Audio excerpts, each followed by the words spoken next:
I want you to do something right now. Sit up straight. Roll your shoulders back. Put both feet flat on the floor. Lift your chin slightly. Take one slow breath. Do you feel that? Something shifted. Not in your grammar. Not in your vocabulary. In your state. In how you feel about yourself in this moment. That shift is body language. And it is the most underestimated weapon in the English learner's entire arsenal. Let me tell you something that researchers have confirmed repeatedly. When two people communicate, only 7% of the message comes from the words they use. 38% comes from the voice, the tone, the pace, the volume. And 55% comes from the body, the posture, the gesture, the facial expression, the eye contact. 55% of your message is delivered before you open your mouth. And yet almost every English lesson in the world focuses entirely on the 7%, the words, the grammar, the vocabulary. Nobody teaches you what your body is saying while you speak. Nobody tells you that you can know perfect English and still communicate weakness, uncertainty, and fear, because your body is broadcasting those things louder than your words ever could. Today that changes.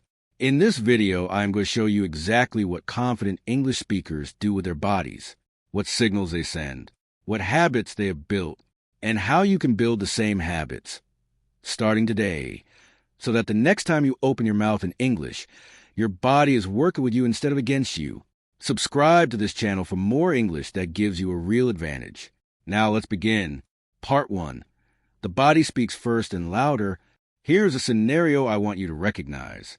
You walk into a room where English is being spoken. A meeting, a social gathering, a class, an interview. You know enough English to participate. But something happens the moment you sit down. Your shoulders come forward. Your back curves. Your eyes drop to the table. Your arms cross over your chest. Your hands disappear into your lap. Your jaw tightens. And without saying a single word, you've told everyone in that room exactly how you feel about being there. Uncertain, uncomfortable, out of place. And here is what makes this devastating. People respond to you based on those signals before they hear a single word. The person leading the meeting decides whether to invite your input based on what they see, not what you say. The interviewer forms their first impression in the first 7 seconds, almost entirely from nonverbal information. The person you want to connect with decides whether to approach you or move on based on your posture and your face. You have not spoken yet, and you are already losing. Now here is a confronting truth. Most English learners spend years improving the 7% and completely neglect the 55%. They study harder. They practice more vocabulary. They worry about their accent, and their body keeps undermining every single word they work so hard to produce. You can sound perfect and communicate nothing, or you can have imperfect English and communicate everything. The difference is your body. The word I want you to understand deeply today is presence. Presence means the quality of being fully and powerfully in a space, of making other people aware of you not because you are loud or aggressive, but because you are grounded, clear, and in control of yourself. Presence is not given to you.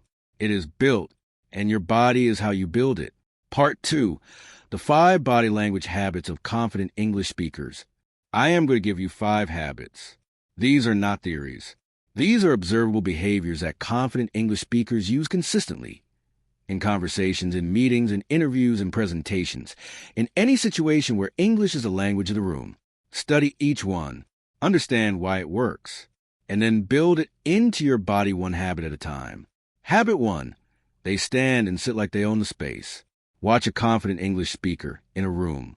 Their spine is long. Their shoulders are back and down, not forced, not military, but relaxed and open. Their chest is open. Their feet are grounded and stable. They take up exactly as much space as they need. Not more, not less. Now watch an insecure speaker. Their spine curves forward. Their shoulders round inward, as if trying to make themselves smaller. Their chest closes. Their feet shift and fidget. Their body is apologizing for its own existence. Posture is not just physical. It is a message. Open posture communicates. I belong here. I am comfortable. I am not afraid. Closed posture communicates. I am not sure I should be here. I am waiting to be accepted. I am already apologizing. And here's the extraordinary thing about posture. Research by social psychologist Amy Cuddy showed that your posture does not just communicate your emotional state to others. It changes your emotional state from the inside. When you hold an open, expansive posture for just 2 minutes, your brain chemistry changes, your confidence increases, your anxiety decreases. This is called the body-mind connection. And it means that you do not have to feel confident before you can look confident. You can use your body to create the confidence that your mind does not yet have. The practical instruction is simple. Before any situation where you need to speak English, find a private space, stand up tall, open your chest, spread your feet shoulder-width apart, and breathe deeply for 2 minutes. Not as a performance, as a preparation. Your body will walk into that room slightly differently, and slightly differently is enough to change everything. Habit 2. They make eye contact without staring. Nothing communicates confidence in English communication more immediately than eye contact. And nothing communicates uncertainty faster than eyes that look away, look down, or dart around the room. Eye contact tells the person you're speaking with, I am here. I mean what I am saying. I am not afraid of being seen. But most English learners have a deeply trained habit of looking away when they speak. Why? Because eye contact in the middle of speaking in a foreign language feels like enormous additional pressure. You are already managing vocabulary, grammar, pronunciation, comprehension. And now eye contact on top of all of that? It is too much, so the eyes drop, and the message drops with them. The rule that confident English speakers follow instinctively is this. Hold eye contact for 3 to 5 seconds, then break it naturally by looking to the side, not down. Looking down signals submission. Looking to the side signals thought. When someone is speaking to you, hold their gaze consistently. It communicates that you are listening, engaged, and respectful. When you are speaking to someone, maintain eye contact for most of the time. Break it occasionally to think or to look at what you are describing. But return to their eyes when you make your key points. Eye contact is not comfortable to practice alone. The best way to build this habit is the mirror practice. Look into your own eyes as you speak English. Train yourself to maintain that contact. With yourself first, then with others. Habit 3. They use their hands deliberately. Watch great communicators in any language. Their hands move. They gesture. They use their hands to emphasize, to illustrate, to draw attention to key ideas. This is not random movement, and it is not a nervous habit. It is deliberate, purposeful gesture that amplifies the meaning of the words. Research shows that people who gesture while speaking are perceived as more competent, more confident, and more credible than people who speak with still hands. And people who listen to gesturing speakers understand and remember more of what they heard. Gesture works because it activates multiple channels of communication simultaneously. The listener receives the words through their ears and the meaning through their eyes. The message arrives twice, from 2 directions. It lands more deeply. But most English learners do one of 2 things with their hands. They hold them rigidly in their lap or behind their back, which communicates tension and suppression, or they let their hands move in anxious, uncontrolled ways, fidgeting, tapping, touching their face, which communicates nervousness. The habit to build is deliberate gesture. When you make an important point, use your hands to reinforce it. When you describe something large, open your arms. When you list items, count them on your fingers. When you want to emphasize a key word, bring your hand forward toward the listener. Start by watching confident English speakers on video. Presentations, interviews, talks. Watch what their hands do. Then practice copying those gestures while you speak. Exaggerate at first. Over time, the gestures become natural and proportional. Habit 4. They control the pace of their voice. This is the border between body language and voice. But it belongs here because pace is physical. It is controlled by your breath, your jaw, your throat, your body. Insecure speakers speed up when they are nervous. This is universal. When anxiety rises, the pace accelerates. Words start to tumble over each other. Sentences get compressed. The listener struggles to follow, and the speaker, sensing the struggle, speeds up more. This creates a vicious cycle that destroys communication entirely. Confident speakers slow down when it matters most. They use pauses. They allow silence. They let their words arrive one at a time, with space between them. And paradoxically, speaking more slowly makes you sound more intelligent, more authoritative, and more fluent, even if your English is not perfect. Here is why. When you speak quickly, listeners focus on catching the words. When you speak at a controlled pace, listeners focus on the meaning. Speed signals anxiety. Pace signals control. The practical habit. Whenever you feel the urge to speed up, deliberately slow down instead. Take a breath. Let the pause exist. Do not fill every silence with more words. Allow your sentences to finish, and then wait for 1 full second before beginning the next. That pause is not empty. It is presence. Habit 5. They smile before they speak. Not a permanent smile. Not a forced performance. A moment of genuine openness before words begin. A slight smile before speaking accomplishes 3 things simultaneously. It relaxes the muscles around your mouth and jaw, making the physical production of speech easier and more natural. It signals to the listener that you are approachable and open, which makes them more receptive to what you are about to say. And it changes your own internal state. The act of smiling, even slightly, activates the emotional centers in your brain that are associated with positive states.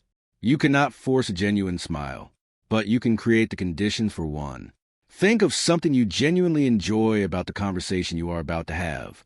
Think of something you find interesting about the person in front of you. Think of the fact that you are speaking English at all, which is something worthy of real satisfaction. And then let that thought produce the smile. Then speak. Part 3.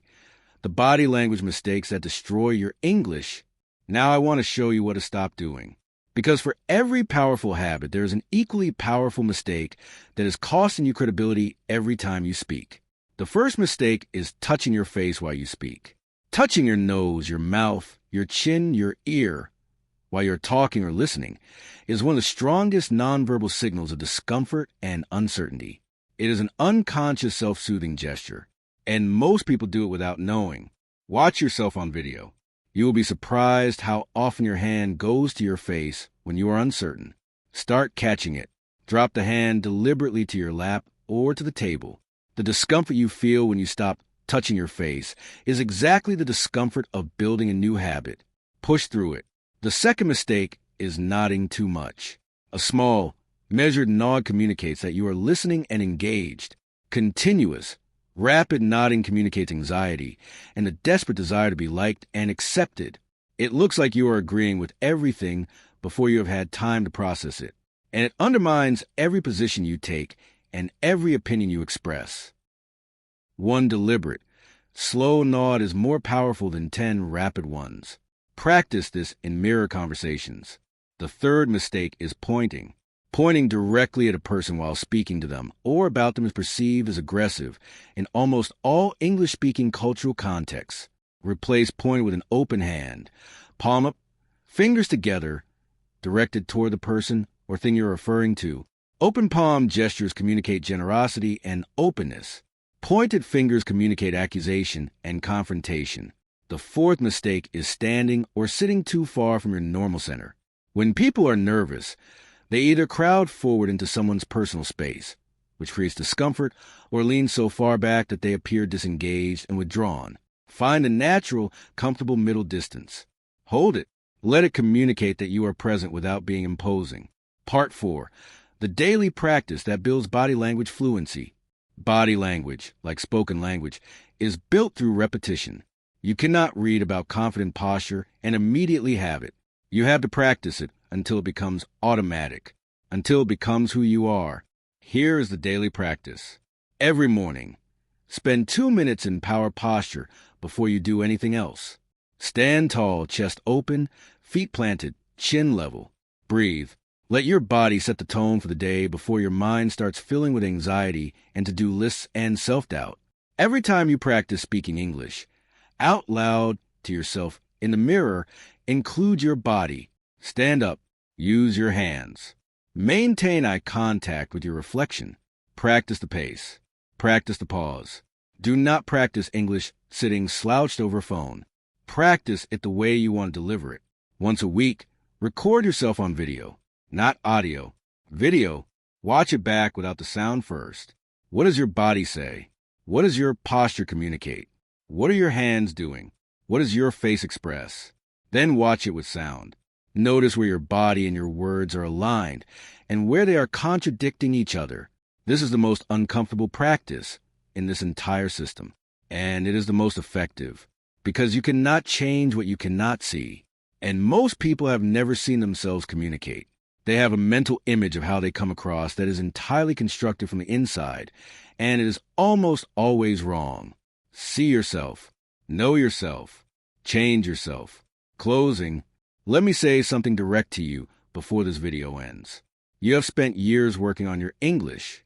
You have studied grammar and vocabulary and pronunciation and listening, and all of that work matters. It is real. It has value. But if your body is still broadcasting fear while your mouth is trying to broadcast confidence, the message your listener receives is fear. Every time, without exception, the words you say in English are only as powerful as the body that delivers them.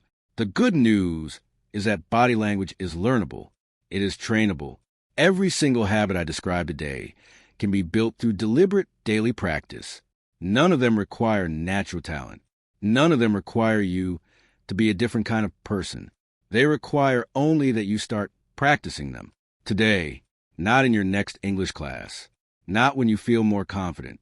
Today, because here's the truth about confidence. You do not build it by waiting to feel it. You build it by acting it repeatedly until the action becomes instinct and the instinct becomes identity. Stand up straighter tonight.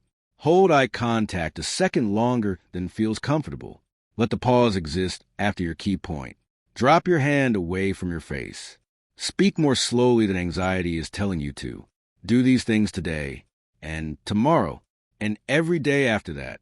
And one day you will walk into a room where English is being spoken, and before you say a word, the room will know that you belong there, not because your grammar is perfect, because your body is finally speaking the same language as your ambition. Subscribe to this channel for more English that builds not just your language but your presence. Leave a comment below and tell me which of these 5 habits you are going to start building today. I read every comment, and I will see you in the next lesson. Keep learning. Keep standing tall. Keep going.